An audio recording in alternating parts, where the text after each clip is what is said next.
What if the greatest story ever told wasn't found in a book, but was meticulously crafted, note by note, in the diary of a teenage girl from Pennsylvania?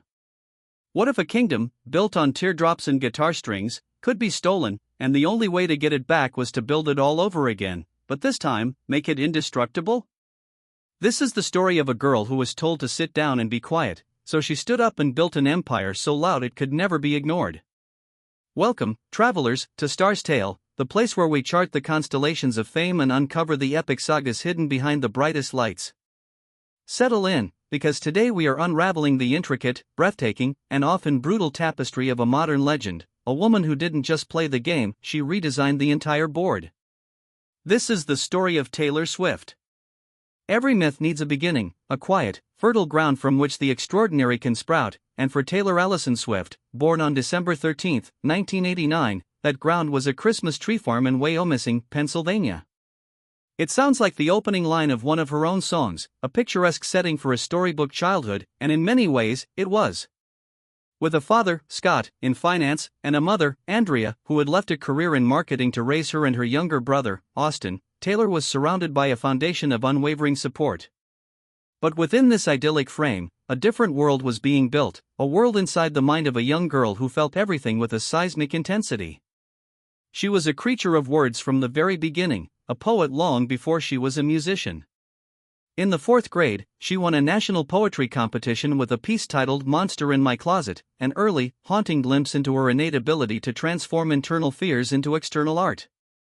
Her imagination was her closest friend, a vibrant sanctuary from the often confusing social landscapes of childhood. While she watched her grandmother, Marjorie Finley, a professional opera singer, in old videos, she saw the power of performance, the magic of holding an audience captive with nothing but a voice and a story. It was a legacy whispering in her blood, a call to a stage she hadn't yet found. School, however, was not a stage for applause, it was a wilderness of social codes she couldn't quite crack.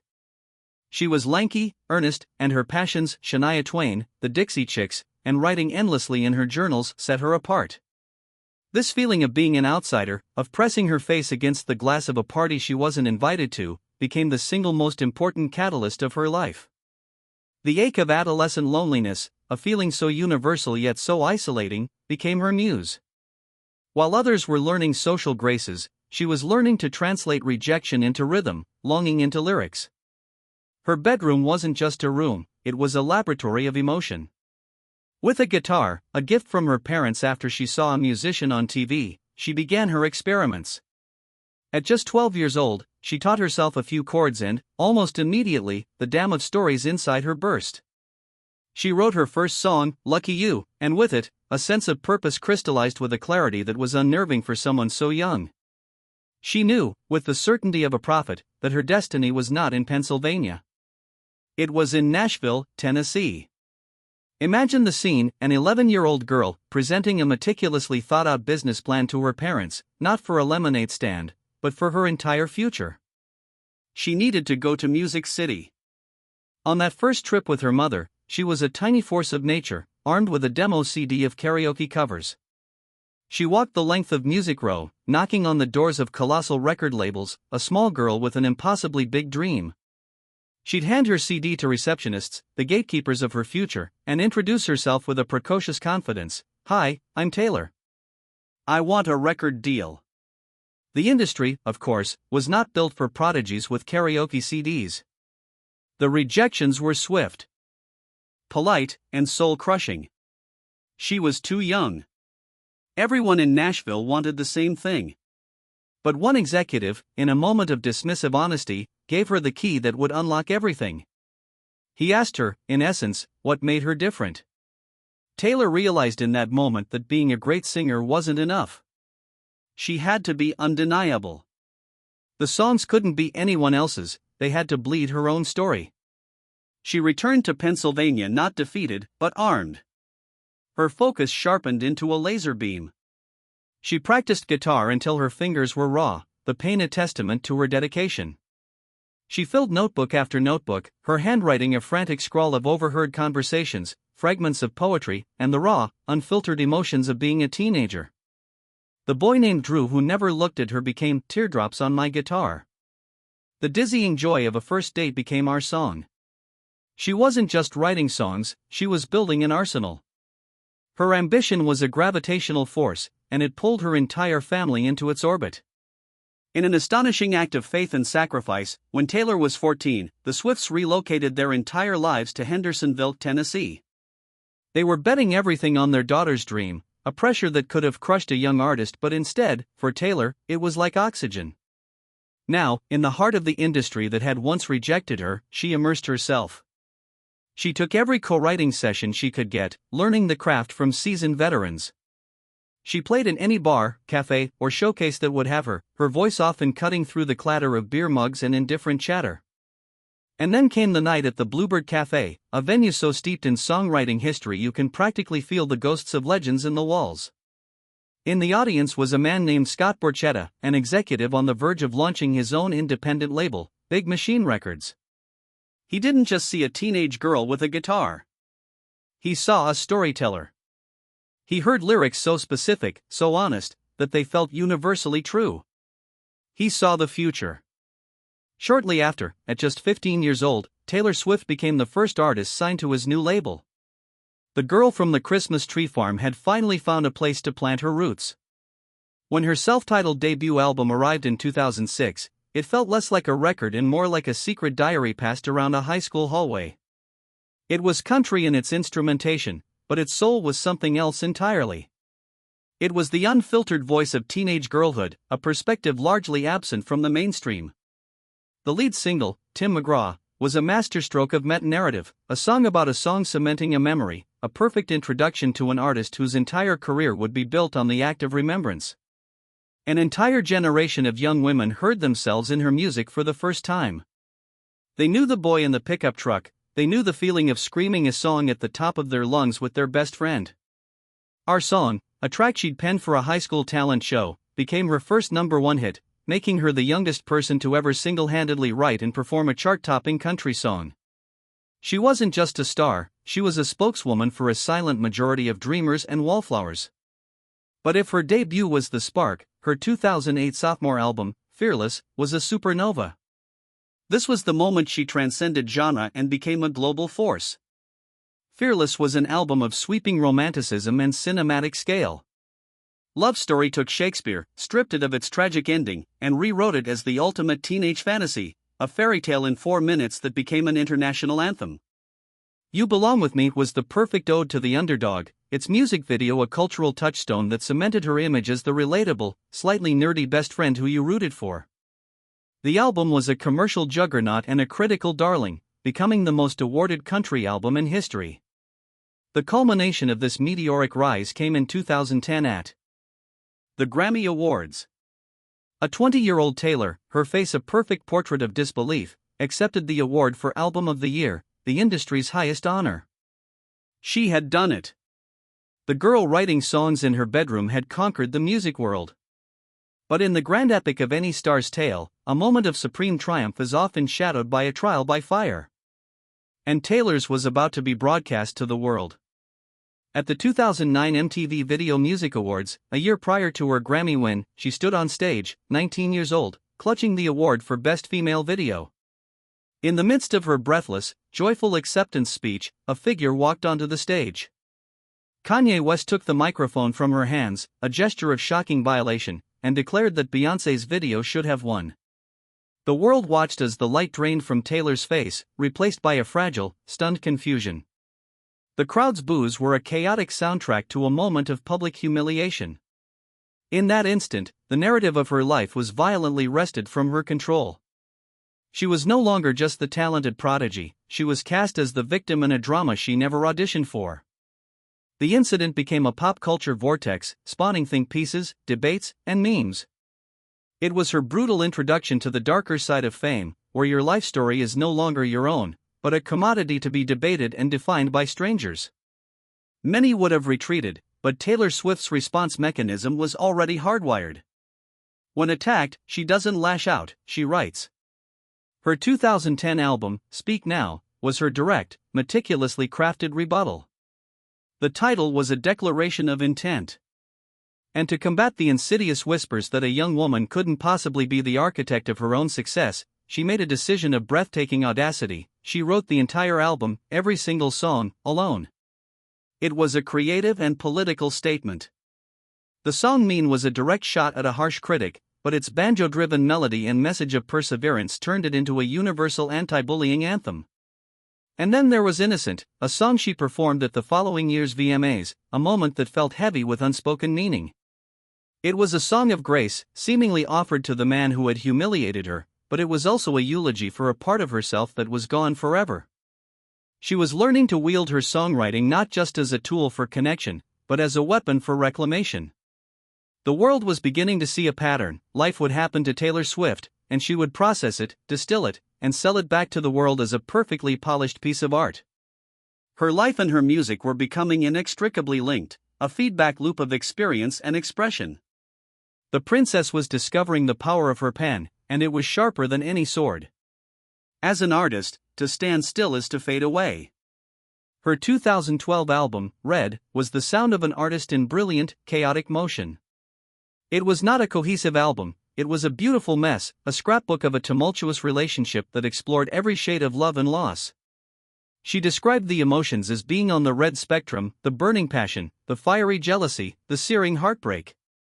It was here that she first collaborated with pop maestro Max Martin, a partnership that produced the electrifying, undeniable pop hits We Are Never Ever Getting Back Together and I Knew You Were Trouble. These songs were a departure, a sonic leap away from Nashville. The country purists clutched their pearls. Was she abandoning them?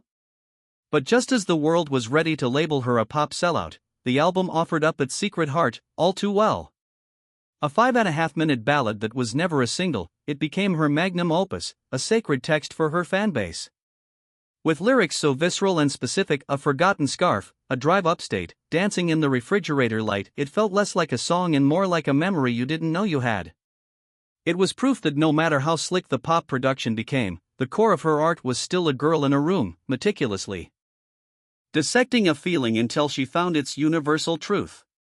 Red was a triumph, but when it lost the Grammy for Album of the Year, the cameras captured a flicker of pure devastation on her face, quickly masked by a practiced smile. She later confessed she went home and cried, not just from disappointment, but from the sting of the criticism that her album was too scattered, too unfocused. That loss, that criticism, became her new mission. Her next album would not be scattered. It would be a singular, cohesive, sonic statement. It was time to stop straddling the line. It was time to jump. She moved from Nashville to New York City, a symbolic severing of her country roots. She was ready to be reborn. The result was 2014's Star 1989 Star, named for the year of her birth, an album that was a full-throated, glorious pop baptism. The banjos were gone, replaced with shimmering 80s synthesizers and stadium-sized hooks. Shake It Off was its jubilant mission statement, a joyful middle finger to the critics and gossip columns. But the true masterpiece of the Star 1989 Star era was Blank Space. The media had relentlessly painted her as a serial dater, a calculating vixen who chewed up men for song material. So, she decided to play the part. Blank Space was a brilliant piece of satire, a song where she embodied the very caricature they had created. The music video portrayed her as a glamorous, unhinged heiress, her performance a masterclass in self-aware irony. Got a long list of ex-lovers, they'll tell you I'm insane, she sang with a sly wink. She was holding a mirror up to her own public perception, and in doing so, she shattered it. This was her imperial phase. She was adored, seemingly untouchable. Her famous squad of female friends became a cultural fixation, her life an aspirational fantasy. Star 1989 Star sold over 1 million copies in its first week and, in 2016, it won her a second Grammy for Album of the Year. Her acceptance speech was a moment of triumph, a powerful message to young women about taking credit for their own success, a clear and defiant response to Kanye West's recent claims that he had made her famous. She was on top of the world, the undisputed queen of pop. But the thing about thrones is that they are very high up, and the fall is a long way down. And a storm was brewing, one that would not just challenge her reign, but threaten to burn her kingdom to the ground. The backlash, when it came, was brutal. The public, fickle as ever, grew weary of her perceived perfection. But the tipping point was a grainy video clip.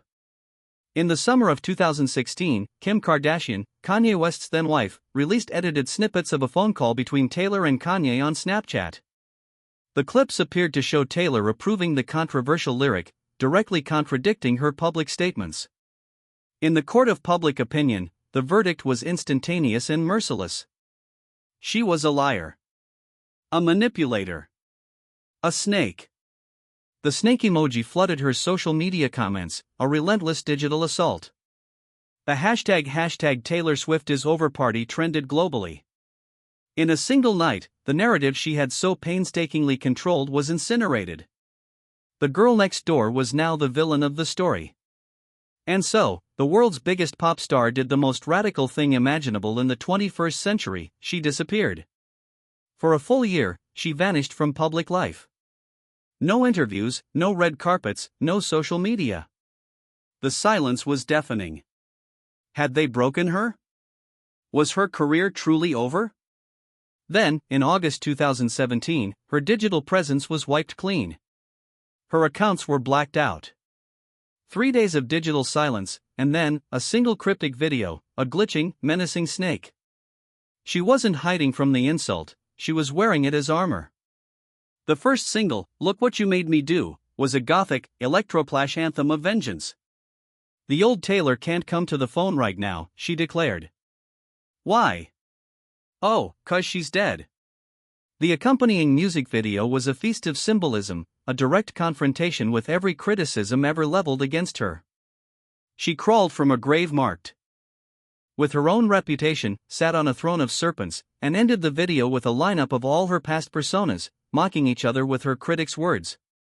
It was an act of audacious, breathtaking defiance. The album, Reputation, was a dark, fortified castle of industrial beats and defensive lyrics. But inside the walls, a different story was unfolding. The second half of the album revealed a tender, vulnerable love story, one that had blossomed in secret with actor Joe Alwyn while the world was trying to tear her down. Despite a near-total media blackout, the album and its subsequent record-breaking stadium tour were colossal successes. She had faced a public execution, survived, and built a new, stronger empire from the rubble. After the darkness, came the dawn. 2019's Lover was a sun-drenched explosion of pastel colors and joyful pop, a celebration of love in all its forms. The snakes were replaced by butterflies, a symbol of her transformation. She also began to use her voice in new ways, becoming more politically engaged with songs like the LGBTQ+ anthem You Need to Calm Down and the feminist Critique the Man. It felt like a new era of peace. But the greatest battle of her career was still to come, and it was a fight for the ownership of her own past. In June 2019, news broke that her former label, Big Machine, had been sold to music manager Scooter Braun, and with it, the master recordings of her first 6 albums. To an artist, masters are everything. They are the original recordings, the definitive versions of their work. Taylor, who had written her entire life into those 6 albums, had been trying to buy them back for years. Now, her legacy was in the hands of a man she considered a bully and an enemy. In a raw, heartbroken open letter, she described it as her worst-case scenario, a devastating betrayal by the men who had helped launch her career. Her diaries had been sold to the highest bidder. The world watched, wondering what she could possibly do. She was powerless. Or so they thought. But Taylor Swift does not accept defeat. She finds a loophole. She announced a plan so daring, so unprecedented, it would send shockwaves through the industry. She was going to re-record her first 6 albums, creating new master recordings that she would own outright. She would call them Taylor's version. It was an act of defiance on an epic scale, a way to devalue the stolen masters and reclaim her own history. Before she could begin this monumental undertaking, the world shut down. The 2020 pandemic brought global touring and promotion to a halt. In the midst of this collective isolation and uncertainty, Taylor once again retreated into her craft. In July 2020, without warning, she released Folklore, an album that was a complete sonic departure. It was a surprise album of quiet, melancholic indie folk, filled with intricate stories of fictional characters. It was the work of a mature, master storyteller, earning her universal critical acclaim. And then, just 5 months later, she did it again, surprise releasing its sister album, Evermore. In a year of silence, she had given the world two of the richest, most profound albums of her career. Folklore went on to win her a third, historic Grammy for Album of the Year, placing her in a pantheon of legends. Her artistic credibility had never been higher. Now, it was time to reclaim her past. In April 2021, Fearless, Taylor's version, was released. It was a triumph, a lovingly recreated piece of her history, now with a stronger, more mature voice. To make the project irresistible, she included songs from the vault, unreleased tracks from that era, a gift to the fans who had stood by her. But the true checkmate came in November 2021 with Red, Taylor's version. With it, she finally unleashed the full, unabridged, 10-minute version of All Too Well. The fan-mythologized masterpiece was finally heard as she had originally intended. Accompanied by a short film she wrote and directed, the song became a global cultural event and shot to #1, the longest song in history to do so. A deep cut from her past was now the crowning achievement of her present.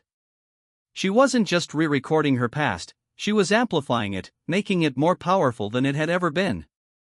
This brings us to today, to the era of Taylor Swift as a cultural and economic phenomenon unlike any other.